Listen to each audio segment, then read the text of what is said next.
आपल्या सगळ्यांचं या पत्रकार परिषदेमध्ये मी स्वागत करतो. मला वाटतं तोच नाही आणि आपल्याला कल्पना आहे की कालच भारताच्या लोकसभेच्या निवडणुकांचे आणि काही विधानसभेच्या निवडणुकांचे निकाल आहे. पहिल्यांदा तर मी देशभरातल्या भाजपच्या आणि एनडीएच्या कार्यकर्त्यांचं आणि देशाच्या जनतेचे आभार मानतो की पंडित नेहरूंनंतर पुन्हा एकदा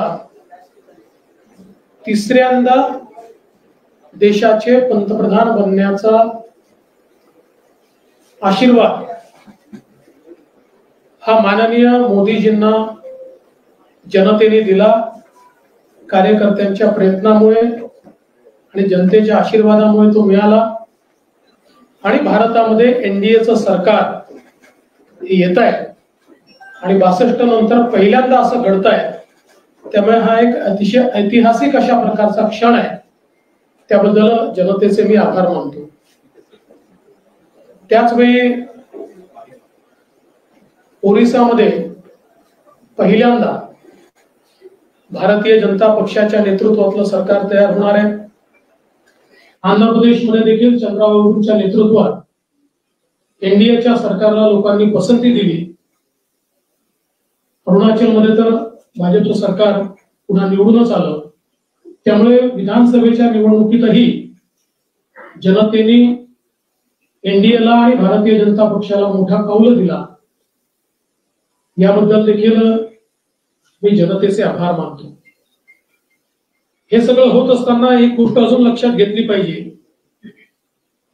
की जी इंडी आघाडी तयार झाली होती त्या संपूर्ण इंडी आघाडीला जेवढ्या जागा मिळाल्या त्यापेक्षा जास्त जागा या एकट्या भारतीय जनता पक्षाला देशामध्ये मिळालेल्या आहेत. त्यामुळे सर्व लोकांनी एकत्रित येऊन एक मोठा नरेटिव्ह तयार करण्याचा प्रयत्न केला तरी देखील भारतीय जनता पार्टी ही त्यांच्यापेक्षाही मोठी राहिली आणि भारतीय जनता पार्टी आणि एनडीएचे घटक पक्ष मिळून या ठिकाणी सरकार हे तयार होत आहे. महाराष्ट्रामध्ये आम्हाला अपेक्षित यश मिळालेलं नाही. किंबहुना आमच्या अपेक्षेपेक्षा खूप कमी जागा या महाराष्ट्रामध्ये आम्हाला मिळालेल्या आहेत. महाराष्ट्रात खरं म्हणजे आमची लढाई ही जशी महाविकास आघाडीच्या 3 पक्षांची होती तशी काही प्रमाणात नरेटिव्हची लढाई ही देखील आम्हाला मोठ्या प्रमाणात करावी लागली. ज्याच्यामध्ये संविधान बदलणार असा जो एक नरेटिव्ह तयार करण्यात आला होता तो नरेटिव्ह निश्चितपणे ज्या प्रमाणात थांबवता यायला पाहिजे होता त्या प्रमाणात आम्ही थांबवू शकलो नाही हे देखील खरं आहे. जनतेने जो जनादेश दिलेला आहे तो शिरसाबंद मानून या ठिकाणी पुढची तयारी करण्याचा आम्ही निर्णय घेतलेला आहे. त्यामुळे ज्यांना जास्त जागा मिळाल्या त्यांचे मी अभिनंदन करतो. पण त्याच वेळी काही गोष्टी या आपल्या पुढे निश्चितपणे मांडल्या गेल्या पाहिजेत असं माझं मत आहे. कारण इलेक्शन मध्ये एक इलेक्शनचं अर्थमॅटिक असतं. या अर्थमॅटिक मध्ये कुठेतरी आम्ही पराजित झालो असं माझं मत आहे. आता याच्या बऱ्याच मीमांसा असू शकतात त्या पुढे आम्ही करू. पण आपण जर बघितलं तर एकूण महाराष्ट्रामध्ये महाविकास आघाडीला ज्यांना जवळपास 30 जागा मिळाल्या त्यांना मिळालेलं मतदान आहे 43.91% आणि आम्हाला मिळालेलं मतदान आहे 43.60%, म्हणजे 0.5% देखील कमी फरकाने त्या ठिकाणी आम्ही नंबर जो आपल्याला पाहायला मिळतोय तो 17 आणि 30 आहे. दुसरं आपण जर मतांमध्ये बघितलं तर महाविकास आघाडीला 2,50,00,000 मतं मिळाली आणि महायुतीला 2,48,00,000 मतं मिळाली. म्हणजे प्रिसाइसली सांगायचं झालं तर 2 लाख मतं आमच्यापेक्षा फक्त त्यांना जास्त मिळाल्या, 2,03,192 मतं. दुसरं याच्यामध्ये आपण जर मुंबईचा विचार केला तर मुंबईमध्ये जरूर महाविकास आघाडीला 4 जागा आणि आम्हाला 2 जागा मिळाल्या आहेत, पण महाविकास आघाडीला मुंबईत 24,62,000 मतं आहेत आणि महायुतीला 26,67,000 मतं आहेत. म्हणजे मुंबईमध्ये 2 लाख मतं आम्हाला महाविकास आघाडीपेक्षा जास्त मिळालेले आहे, हे देखील या ठिकाणी नमूद केलं पाहिजे. आता हे सगळं होत असताना साधारणपणे मी अरिथमेटिक का म्हटलं तर भारतीय जनता पक्षाचा विचार केला तर आमच्या 8 जागा अशा आहेत की ज्या 4% जास्त कमी फरकाने 4% कमी फरकाने ज्या जागा हरलो. 6 जागा अशा आहेत की ज्या 30,000च्या आत आम्ही त्या ठिकाणी हरलो आणि त्यातले आपल्याला माहिती आहे काही जागा तर अगदी 2,000 आणि 4,000 आम्ही हरलेलो आहोत. याचा अर्थ ही निवडणूक घासून झाली आणि त्याच्यामध्ये कुठेतरी अगदी फ्रॅक्शन्स ची कमतरता आल्यामुळे आमच्या जागांमध्ये मोठ्या प्रमाणात त्या ठिकाणी कमतरता आली, हे देखील मान्य केलं पाहिजे. अगदी आपण मागील वेळेचा जरी विचार केला तर 2019 साली भारतीय जनता पक्षाला 27.84% एवढी मतं होती. 27.84 आणि त्याच्यावर आम्हाला 23 जागा होत्या. यावेळी आम्हाला 26.17 म्हणजे 1.5% कमी आमची मतं कमी झाली आहे. 1.5% कमी आहे. आमच्या जागा या 9 वर आलेल्या आहेत. काँग्रेसला 16.41 मतं होती, 1 जागा होती त्यांची. 16.41 वरून आता त्यांची मतं झाली 17% आणि त्यांच्या जागा झाल्या 13. त्यामुळे भारतीय जनता पार्टी किंवा एनडीए यांना महाराष्ट्रामध्ये लोकांनी नाकारलं अशी परिस्थिती नाही. समसमान मतं दिली आहेत, पण अपेक्षेपेक्षा कमी दिली आहेत. मागील वेळेच्या 2019 पेक्षा अगदी फ्रॅक्शननी कमी दिलेले आहे आणि त्याचवेळी इतर सगळे मतं कन्सॉलिडेट होऊन त्यांच्या कन्सॉलिडेशन मध्ये काही नरेटिव्ह हे जे त्यांच्या बाजूने गेले त्या नरेटिव्हचा निश्चितपणे त्यांना एक स्वीपिंग फायदा झाला आणि त्यामुळे आम्ही या निवडणुकीमध्ये निवडून येऊ शकलेलो नाही.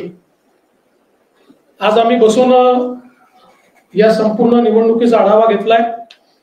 काही लोकांनी आम्हाला कळवलं होतं, कालच अध्यक्षांनी खरं म्हणजे घोषित केलं होतं की आज ही बैठक घ्यायची आहे. त्यामुळे अनेक लोक म्हणाले आम्ही एवढ्या वेळेवर येऊ शकणार नाही. काही ठिकाणी काउंटिंगच्या नंतर उशिरापर्यंत 12 वाजेपर्यंत काउंटिंग चाललं किंवा वेगवेगळ्या प्रकारच्या त्या ठिकाणी अडचणी होत्या.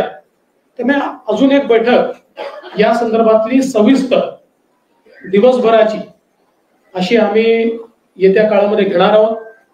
कोणते मुद्दे प्रामुख्याने होते त्याचा आम्ही ज्यावेळेस विचार केला तर काही मुद्दे पॅन महाराष्ट्र आम्हाला लक्षात आले, काही मुद्दे मतदारसंघाच्या लक्षात आले, काही ठिकाणी आमच्या उमेदवारांची 2-2 वेळा 3-3 वेळा निवडून आल्यामुळे काही अँटी इन्कम्बन्सी आमच्या लक्षात आली की जी अँटी इन्कम्बन्सी आम्ही सुरुवातीच्या काळात ओळखू शकलो नव्हतो.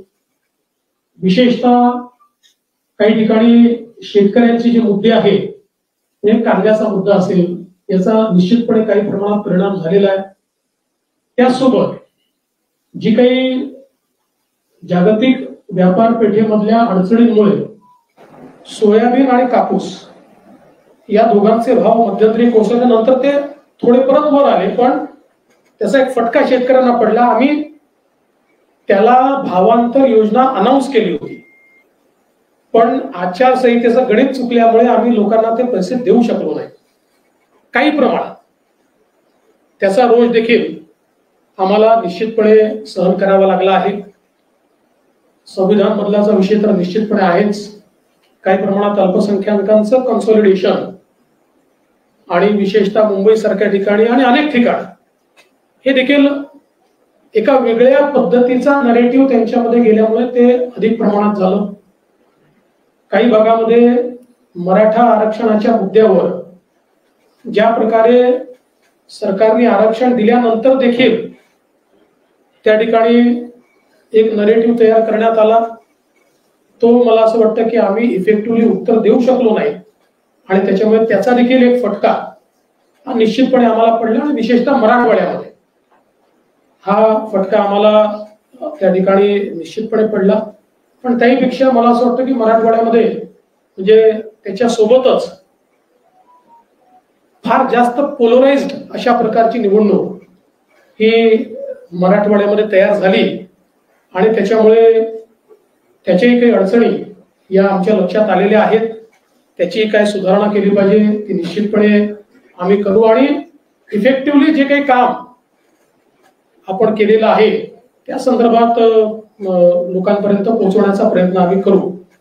आमची ही बैठक झाल्यानंतर लवकरच आम्ही माननीय मुख्यमंत्री महोदय आणि अजितदादा पवार यांच्यासोबतही एक बैठक घेऊन काही समन्वयाचे विषय या निवडणुकीमध्ये काही मतदारसंघात लक्षात आलेले आहेत, तर त्या विषयांच्या संदर्भात देखील निश्चितपणे त्याच्यावरही विचार करून ते विषय कसे मार्गी लावायचे किंवा तसे विषय येऊ नये याकरता काय प्रयत्न करायचा असाही प्रयत्न हा निश्चितपणे आम्ही करणार आहोत। बाबा माझं होऊ द्या ना, माझं निवेदन संपलं तर हिंदीत ना, मी कुठे जात नाही, काही घाई करू नका। एकूणच या निवडणुकीमध्ये भारतीय जनता पार्टी म्हणून कार्यकर्त्यांनी उत्तम काम केलेलं आहे। आमच्या प्रदेश अध्यक्षांनी प्रचंड मेहनत या ठिकाणी केली, प्रचंड फिरले, खालपर्यंत जाऊन कार्यकर्त्यांना ऑर्गनाइज करण्याचं काम हे अध्यक्षांनी चांगल्या प्रकारे केलं। मुंबईच्या अध्यक्षांनी स्वतः लक्ष घालून खालपर्यंत पार्टी ऍक्टिव्हेट केली। त्यामुळे जरी आम्हाला जागा कमी पडल्या असल्या तरी देखील मी दोन्ही अध्यक्षांचं या ठिकाणी मनापासून अभिनंदन करतो की त्यांनी अतिशय चांगलं काम या निवडणुकीमध्ये केलंय। आणि मुळातच शेवटी हे किती स्टॅटिस्टिक्स मी मांडलं असलं तरी जागा कमी आलेल्या आहेत ही फॅक्ट आपल्याला या ठिकाणी मान्य करावी लागेल। आणि एकूणच या निवडणुकीचं नेतृत्व हे एक प्रकारे भारतीय जनता पक्षामध्ये मी करत होतो, त्यामुळे या ठिकाणी जो काही पराभव झाला असेल, ज्या काही जागा कमी आल्या असतील, याची सगळी जबाबदारी ही माझी आहे, ती मी स्वीकारतो। मी हे मान्य करतो की कुठेतरी मी स्वतः याच्यामध्ये कमी पडलेलो आहे आणि ती कमतरता भरून काढण्याचा प्रयत्न पूर्णपणे करणार आहे। त्यामुळे हा जो काही भारतीय जनता पक्षाला या ठिकाणी सेटबॅक महाराष्ट्रामध्ये सहन करावा लागला, याची सगळी जबाबदारी ही देवेंद्र फडणवीस मी या ठिकाणी स्वीकारतोय।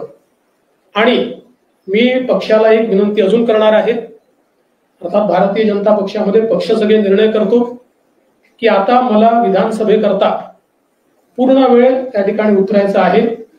त्याच्यामुळे मी भारतीय जनता पक्षाच्या शीर्षस्थ नेतृत्वाला ही विनंती करणार आहे की त्यांनी मला सरकारमधनं मोकळं करावं आणि पक्षामध्ये पूर्ण वेळ काम करण्याची त्यांनी संधी द्यावी, जेणेकरून ज्या काही कमतरता राहिल्या आहेत त्या कमतरता पूर्ण करण्याच्या दृष्टीने मला माझा पूर्ण वेळ देता येईल. अर्थात बाहेर राहिलो तरी सरकारमध्ये जे काही आम्हाला करायचं आहे ते आमची टीम करेल, त्यांच्यासोबत मी असणारच आहे.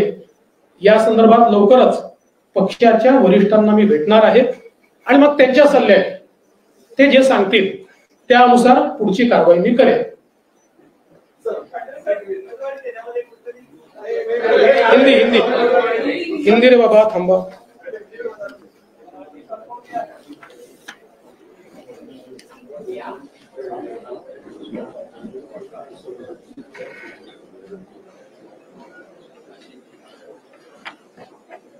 कल लोकसभा के चुनाव संपन्न हुए हैं और लोकसभा के चुनाव में तीसरी बार भारतीय जनता पार्टी के नेतृत्व में एनडीए की सरकार को और मोदी जी को भारत की जनता ने आशीर्वाद दिए. भारत की जनता का मैं आभार व्यक्त करता हूं. विशेष रूप से नेहरू जी के बाद यानी 1962 के बाद मोदी जी ऐसे पहले प्रधानमंत्री होंगे जो तीसरी बार लगातार देश के प्रधानमंत्री बन रहे हैं. एक नया रिकॉर्ड मोदी जी इस चुनाव में कायम कर रहे हैं. इसलिए महाराष्ट्र की ओर से मोदी जी का भी हम लोग आभार व्यक्त करते हैं. और उसके साथ साथ देश में अरुणाचल प्रदेश और उड़ीसा ये दो जगह की विधानसभाओं में लोगों ने भारतीय जनता पार्टी को पूर्ण बहुमत दिया, हमको चुनकर दिया. और आंध्र प्रदेश में चंद्रबाबू नायडू के नेतृत्व में एनडीए को पूर्ण बहुमत दिया. इसके लिए भी वहां के जनता का मैं बहुत बहुत आभार व्यक्त करता हूं. मैं ऐसा मानता हूं कि देश में अच्छे रिजल्ट यहां पर आए, लेकिन महाराष्ट्र में निश्चित रूप से कुछ कमी रही है. जिस प्रकार से 2014 में और 2019 में हम महाराष्ट्र को मोदी जी के पीछे खड़ा कर पाए, उसमें एक बड़ी कमी इस चुनाव में आई है. और भारतीय जनता पार्टी को जिस प्रकार की अपेक्षा थी उस प्रकार की सीटें इस चुनाव में नहीं मिल पाई. हम लोगों का मानना ऐसा है कि इसके कई कारण हैं, लेकिन उन कारणों की ओर जाने से पहले मैं ये स्पष्ट कर देना चाहता हूं कि ये नैरेटिव बिल्कुल गलत है कि महाराष्ट्र में लोगों ने महाविकास आघाड़ी को चुना है और भारतीय जनता पार्टी और महायुति को रिजेक्ट किया है.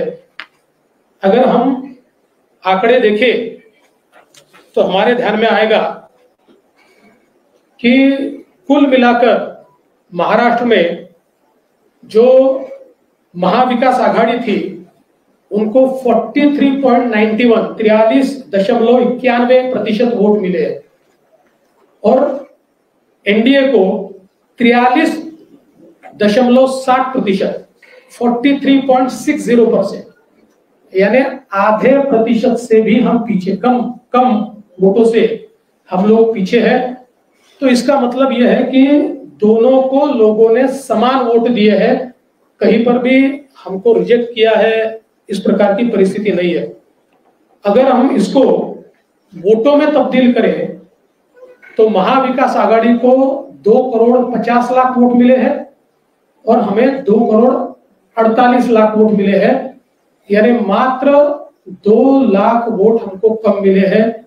लेकिन सीटों का अंतर इन 2 लाख वोटों का ऐसा है या इस आधे दशमलव का ऐसा है कि महाविकास आघाड़ी को 30 सीटें मिली है और हमें मात्र 17 सीटें मिली है. अगर हम मुंबई का विचार करें तो मुंबई में महाविकास आघाड़ी को 4 सीटें मिली और हमें 2 सीटें मिली, लेकिन मुंबई में महाविकास आघाड़ी को 24 लाख वोट है और हमको 26 लाख वोट है। महाविकास आघाड़ी से 2 लाख वोट ये मुंबई में भारतीय जनता पार्टी और एनडीए ने ज्यादा लिए हुए। दूसरा एक और चीज मैं कहना चाहता हूं कि 2019 में हमको 27.84 इतने वोट मिले थे।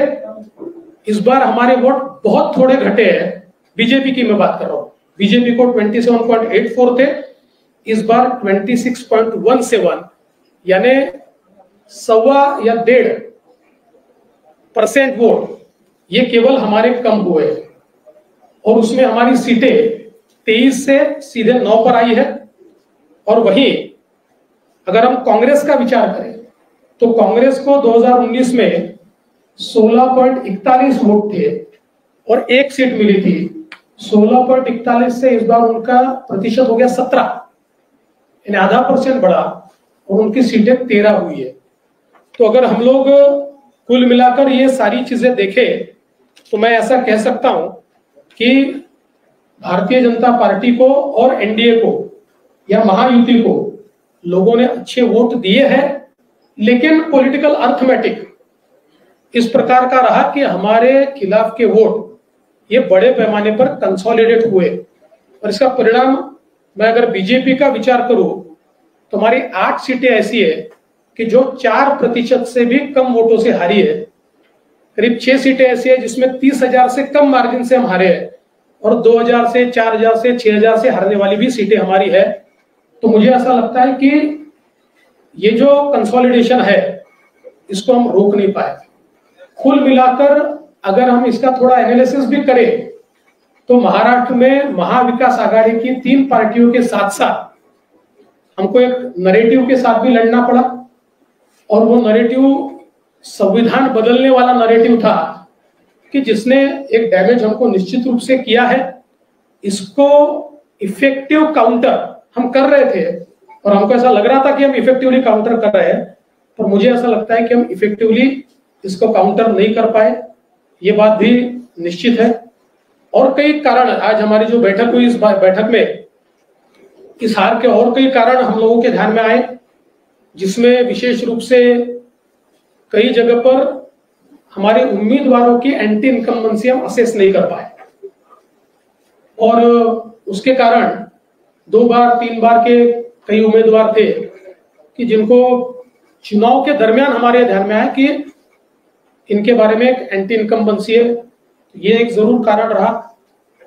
हमारा जो प्याज का पट्टा है उसमें जो प्याज के एक्सपोर्ट के बारे में डिसीजन थोड़ा लेट हुआ, डिसीजन तो हुआ लेकिन उससे पहले सरकार प्याज खरीद रही थी, लेकिन नैरेटिव एक बड़ा उसमें तैयार हुआ जो उन सीटों पर हमारे कुछ वोटों को कम किया उसने और उसका भी हम लोगों को प्रॉब्लम कुछ न कुछ पैमाने पर हुआ है। इसके साथ साथ सोयाबीन और कपास के बारे में मुझे ऐसा लगता है कि उसमें हम लोगों ने जो अनाउंसमेंट की थी कि जो भावांतर योजना के तहत हम किसानों को मदद करेंगे, उस भावांतर योजना को हम लोग आचार संहिता से पहले लागू नहीं कर पाए, लोगों को हम पैसा नहीं दे पाए, तो उसमें भी एक हम लोगों की कमी रही है। और इसके साथ साथ और भी कई कमियां हमारी हैं जिन कमियों के ऊपर हमने विचार किया और मुझे ऐसा लगता है कि इन कारणों के चलते कुछ सीटें हमारी निश्चित रूप से कम हुई। एक हम लोग बड़ा ब्रेनस्टॉर्मिंग भी इसके ऊपर करेंगे। अभी आज हमारे कई वरिष्ठ नेता नहीं पहुंच पाए क्योंकि कल रात देर रात तक काउंटिंग चली है, तो हम लोग सब लोग मिलकर फिर एक बार एक ब्रेनस्टॉर्मिंग करके और विधानसभा के लिए हमारी स्ट्रेटेजी तय करेंगे। और मैं निश्चित रूप से जो आंकड़े मैंने आपके सामने रखे हैं, ये आंकड़े इस बात को प्रूव करते हैं कि जरूर महाविकास आघाड़ी को एक इमोशनल एडवांटेज इन आंकड़ों से मिला होगा लेकिन जमीन पर आज हम मजबूत हैं और अपनी गलतियों को दूर करके वापिस लोगों के बीच जाकर हम लोग जो हमको अधिक का लोगों से आशीर्वाद चाहिए वो संपादित करने की कोशिश करेंगे। इस पूरे चुनाव में हमारे प्रदेश के अध्यक्ष बावनकुळे जी, हमारे मुंबई के अध्यक्ष आशीष शेलार जी, इन्होंने बहुत अच्छा काम किया है। मैं निश्चित रूप से उनकी प्रशंसा करता हूं। कार्यकर्ताओं ने भी जी जान से काम किया है। भारतीय जनता पार्टी के कार्यकर्ताओं ने केवल खुद की कॉन्स्टिट्यूएंसी में नहीं, शिवसेना की और एनसीपी की कॉन्स्टिट्यूएंसी में भी बहुत अच्छे से काम किया है। हाँ, ये जरूर है और जो मैं स्पष्ट रूप से मान्य करता हूं कि हमारे जो मित्र हैं उनके साथ नीचे कुछ प्रश्न निर्माण हुए हैं जिसको हमें पाटना होगा, जो हमने चिन्हित किए हैं और जल्दी ही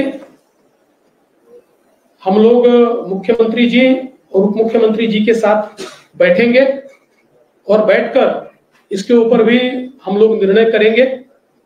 और साथ साथ महाराष्ट्र में चूंकि एक प्रकार से भारतीय जनता पार्टी की सारी जिम्मेदारी महाराष्ट्र में एक लीडर के रूप में मेरे ऊपर थी, तो ये जो हमारा महाराष्ट्र में डिबैकल हुआ है या जो हमें एक प्रकार से हार मिली है, हमारी सीटें कम हुई है, इसकी पूरी जिम्मेदारी ये मेरी है। मैं इस जिम्मेदारी को स्वीकारता हूं। कहां कमियां रही है उसको पूरा करने की कोशिश करूंगा। मैं भागने वाला आदमी तो हूं नहीं और जोरों से मैदान में उतरूंगा और हमारी पूरी पार्टी को साथ में लेकर हम लोग वापस नई स्ट्रैटेजी तैयार करेंगे और नई स्ट्रैटेजी तैयार करके हम लोग जनता के बीच जाएंगे। जनता का जो विश्वास है उस विश्वास को हम लोग संपादित करेंगे।